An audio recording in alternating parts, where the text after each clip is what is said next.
ভাই টেস্ট হ্যাঁ খাবো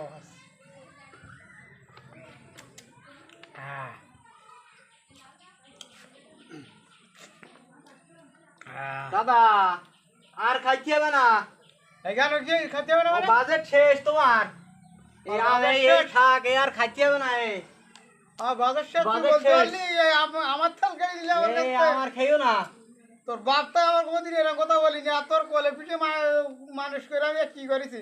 আল্লাহ তুমি মাটি ভাগ করে দাও, আমি মাটির কোলে ঢুকে মাটি যাই। ভাগ করতে হবে না, তোমার বাজেট শেষ। এই ডাক্তারে আমি বলতি না তো, ডাক্তারে কি বলিছে দেখো। ওরা তোর ডাক্তারে গুলি মারি, তোর বললাম ও ডাক্তারের কাছে আমার না যাইস নে।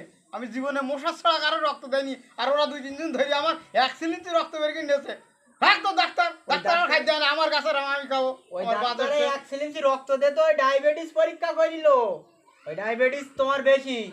এই আম, মিষ্টি, আলু, এরকম কচু, এই জাতীয় জিনিস খাওয়াই যাবে না।